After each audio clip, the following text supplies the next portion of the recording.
Fondation Jean Jaurès. Penser pour agir. Je vous propose d'aborder les enjeux de la relation internationale au sens le plus direct du terme. Parce que l'Union européenne, au fond, et nos deux démocraties y ont beaucoup contribué, ont, après la Seconde Guerre mondiale, contribué, œuvré à l'installation d'un ce qu'on appelait le nouvel ordre économique ou un nouvel ordre international, où le multilatéralisme était la pierre angulaire du fonctionnement des relations internationales. Et si on regarde avec un tout petit peu de recul la situation, on se rend compte que ce multilatéralisme, il reposait sur une notion partagée d'un certain état de droit. Mais si on regarde un petit peu derrière, l'état de droit, c'est toujours le reflet d'un rapport de force. Et nous étions ceux qui définissions l'état de droit. Or, nous ne sommes plus les plus forts. Et ceux qui sont aujourd'hui les plus forts, au fond, n'ont que faire d'un état de droit.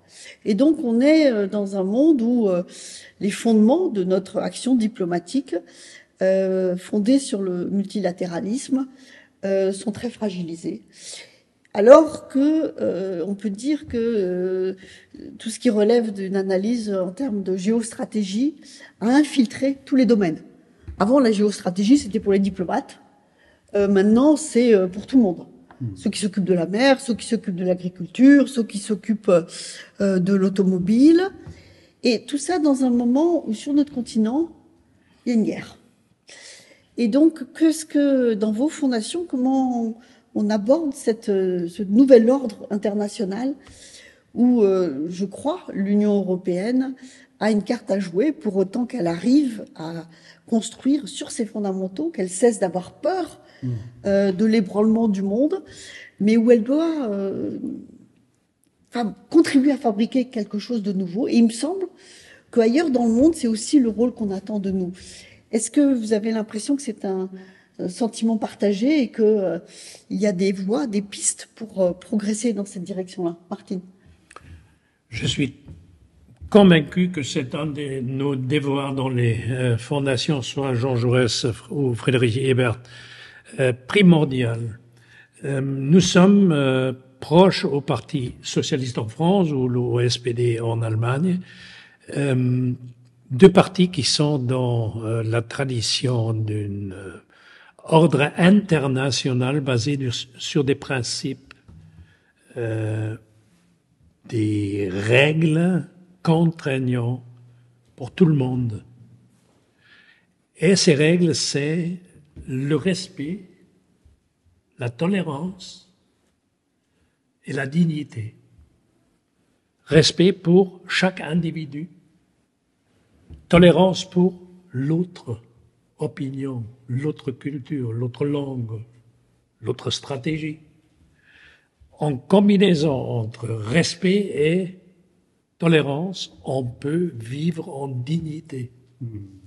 Ça, c'était toujours le rêve du socialisme international. Ce que nous voyons aujourd'hui, c'est que, par exemple, dans la centrale du gouvernement d'une des plus grandes démocraties de l'Ouest, il y a un homme qui est le contraire de la tolérance, du respect, qui est sans respect, qui est intolérant et qui est sans dignité. Pourquoi je mentionne ces principes?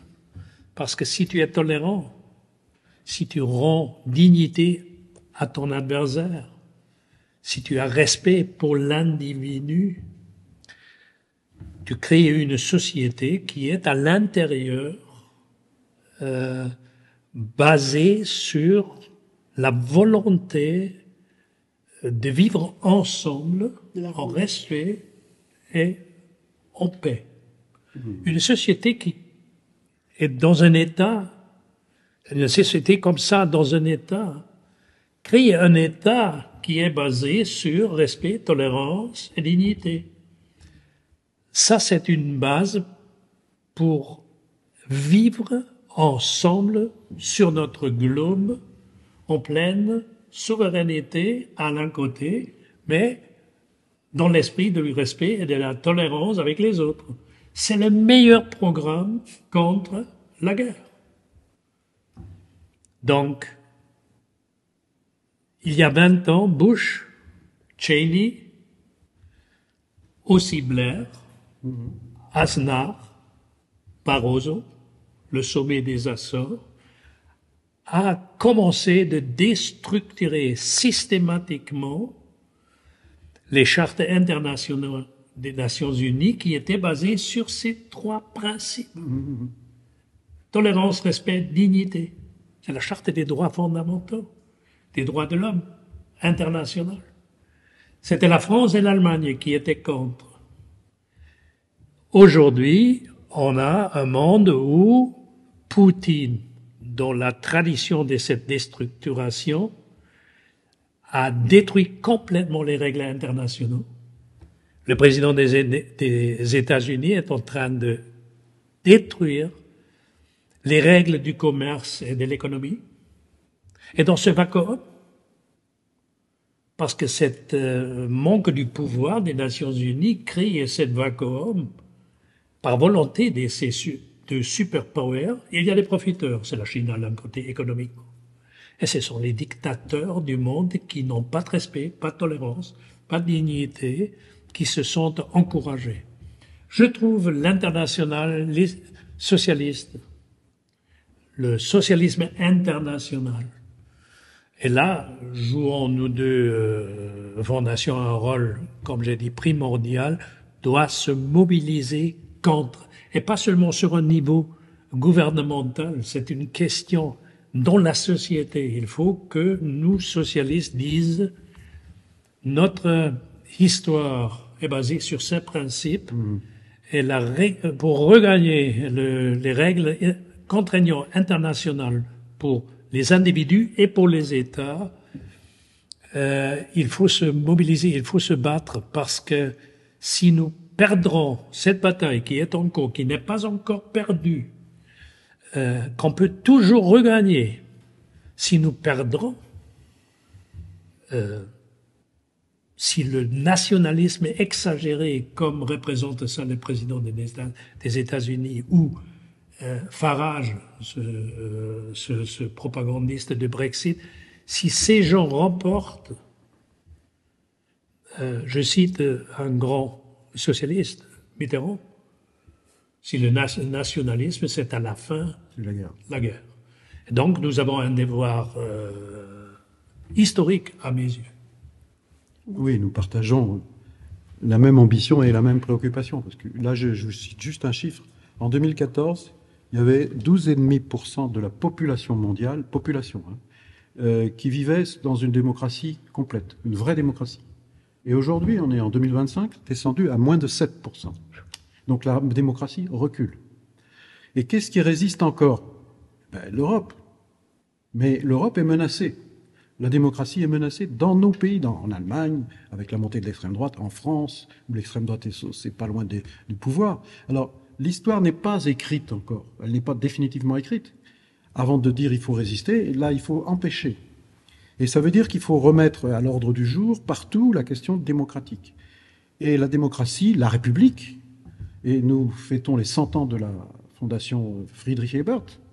La fondation Friedrich Ebert, elle est très intimement liée à l'histoire de la première démocratie, la première république allemande. Pendant 8 ans, jusqu'à 30 janvier 1933, cette fondation va faire son travail. Et puis après, il faut attendre 1949 pour reconstruire une démocratie et en prenant davantage de précautions que sous la République de Weimar. Donc c'est dire que les constituants de 1949 en Allemagne, comme c'était le cas en France après la période du maréchal Pétain, ont pris des précautions pour défendre et mettre des institutions au service de la démocratie. Mais aujourd'hui, je sens comme une menace qui n'a jamais été si grande. Et donc c'est à ça qu'il faut répondre. C'est à ça que nos fondations doivent apporter leur contribution. Alors ça peut être nos 2 fondations respectives qui ensemble peuvent analyser, essayer de comprendre ce qui est à l'œuvre dans les opinions publiques. Et puis il y a aussi la Fondation européenne, progressiste, dont nous faisons partie, qui doit, j'espère, se saisir de ces questions. J'espère qu'elle le fera dans les prochains mois. Et puis à l'échelle internationale, là je pense que le courant social-démocrate n'est pas organisé. Il l'a été dans le passé.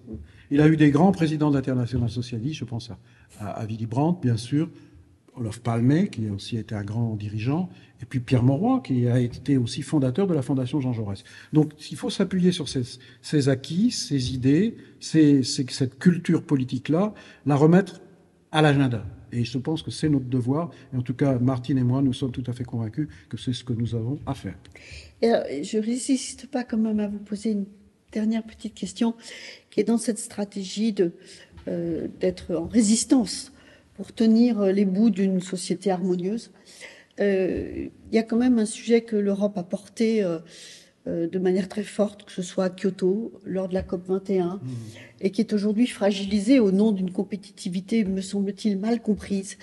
Et donc, je voulais savoir comment est-ce que vous sentez cette bataille et comment est-ce que dans vos fondations, l'idée qu'il faut aussi être en résistance pour porter cette question qui est une question toujours de long terme, mais en même temps tellement critique sur l'avenir du bien commun de la planète.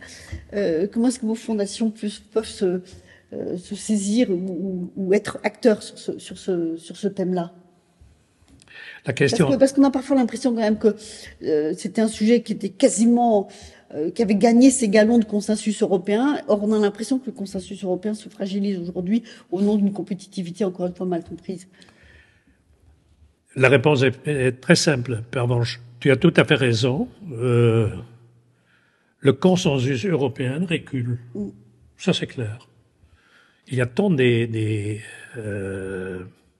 gens, même, pas seulement dans les parlements, aussi dans les gouvernements, qui disent ouvertement la protection du planète, oui, mais nous avons d'autres soucis actuels. Ça veut dire ils jouent les effets économiques qui sont nécessaires, les investissements économiques, industriels, de la recherche qui sont infrastructurels, qui sont nécessaires contre les intérêts écologiques. Ça, c'est absolument faux. Mais le pire est dans nos 104 bureaux sur tous les continents de la Fondation Ebert, nous voyons chaque jour que les plus pauvres payent le plus haut prix. En Afrique, en Asie, en Amérique latine. Et le sentiment de ces gens, de la désolidarisation, augmente. C'est en pleine croissance. Et cette hypocrisie de nous Européens, il faut le dire ouvertement, que nous demandons à ces gens de respecter les règles d'environnement dans l'agriculture. C'est lié à notre politique du développement. On donne de l'argent, on demande des critères humanitaires, des critères des droits de l'homme, des critères d'environnement, et les mêmes gens nous disent, vous demandez des choses de nous qui vous êtes en train de ne pas respecter actuellement. Ça, c'est un grand problème parce que je mentionne ça parce que Jean-Marc a mentionné les 7% des démocraties. Si ces gens regardent les démocraties comme des hypocrites, comment on peut les séduire d'être démocrates? Tout à fait. C'est exactement ça. Donc je crois que le courant politique auquel nous appartenons, la grande famille social-démocrate, là a un message à faire passer. C'est-à-dire comment remettre vraiment au point numéro 1 de l'enjeu de l'avenir, la question climatique, et comment la lier à la confiance des citoyens en traitant la question sociale et la question de l'égalité et de la solidarité. Et là, je pense que les sociodémocrates ont un espace politique spécifique où ils peuvent faire la synthèse entre écologie et solidarité et justice sociale. Là, j'ai une citation de Jean Jaurès, puisque nous sommes à la Fondation Jean Jaurès. « Je n'ai jamais séparé la République des idées de justice sociale sans lesquelles elle n'est qu'un mot. » Ben voilà un beau programme. Voilà. Très bonne conclusion. Tous mes voeux pour les travaux de vos fondations. Merci beaucoup. Merci. Merci.